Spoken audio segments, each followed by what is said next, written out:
Normally when we focus on heroes and villains, it's all about those superheroes and supervillains that take and steal the show. But no one thinks about the thousands and thousands of henchmen that get wasted to the side of every kind of TV show or spin-off or big series where we don't give them a second thought. And that's where Henchman Story comes to the fore. Henchman Story is a visual novel with 12 different endings where you play as a entry-level henchman in a villainry pact. You want to decide whether or not you're going to stay as a henchman and just enjoy the chilled out life in the barracks, eating dinner, doing press-ups, trying to avoid getting killed at every battle going, or whether or not you're going to progress to upper management perhaps. Ooh, the fun. Or you could potentially fight alongside the superheroes and supervillains and change the course of mankind and everything that goes on in this world as a result of it, whether you meant to or not. The whole game is wrapped up in a comedic flair, which I really appreciated, because this is a satirical look at exactly how supervillains and superheroes operate. There's bills to pay, there's insurance jobs. As a henchman, you then have to sweep up the dead bodies afterwards. You have to deal with the canteen. You are the lowest of the low. You get none of the good jobs. And so, for also next to no pay, you're kind of sitting there thinking, is this all worth it? And do I believe in the greater good? And when your superhero, or supervillain rather, is a complete and utter klutz, you kind of think, is this worth it? Of the 12 different endings, they all spiral out from various choices that you make. Some of them are more clear than others, but the whole thing is voice acted from start to finish, with every single character being voice acted as you go. And that really sells the difference and makes Henchman Story feel very vibrant, full of life, full of colour and full of character. Because whilst the on-screen graphics are great, it's largely in still format. So it looks like cartoon or comic book panes rather than it feeling like it's fluid and in motion.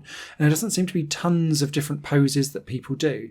So the money here was spent on the voice acting, and I have to say it's probably a really good idea with that, because the characterization of each of the characters really sells all of them throughout.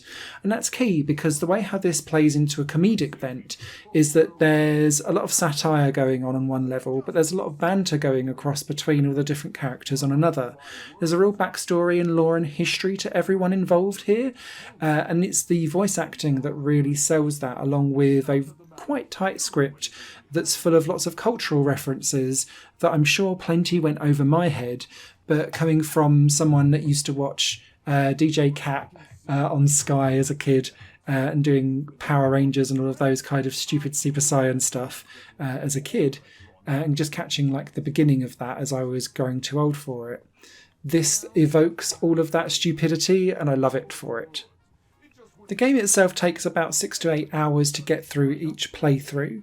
Once you've got through one playthrough, you can then start to skip through alternative paths so that you don't have to read the same stuff over and over again, and then you can speed through multiple different choices. I always personally appreciate it when there are big decision story points that happen that really diverge out totally different storylines, and Henchman Story does that in several places. So you can end up quite happily alongside the superheroes or the supervillains, and you have completely different story arcs depending on where that goes.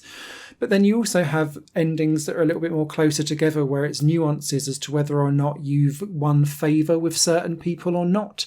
And then you'll get kind of fragments of slightly different endings as you go through.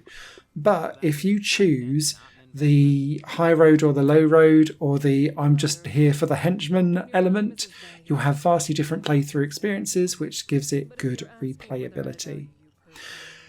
Visual novels are very much a Marmite genre for a lot of people. I think this is one of the best examples of comedic satire and stupidity. Certainly one of the best voice acted ones that is out there in recent memory. So yeah, I give this a definite double thumbs up from me. Henchman Story, an unlikely visual novel to take your fancy. Written review will be over on highplanegames.com. Any questions or comments, leave them down below. The jazzy soundtrack is available separately as DLC. I didn't really gel so well with the soundtrack, but then jazz and funk are not really my genres of taste, so that's probably why it was a bit of a miss for me on the soundtrack scale. Everything else, absolute hit. Take care. Bye-bye. Higher Plane Games is part of the Higher Plane Network, a completely independent media outlet supported by people like you. The goal is to create the best possible content that cultivates a richer indie scene for games as well as music and entertainment. To find out more and to get involved, visit patreon.com/Higher Network. Your support makes all the difference, and in return you'll gain access to bonus content and downloads. Thank you for watching.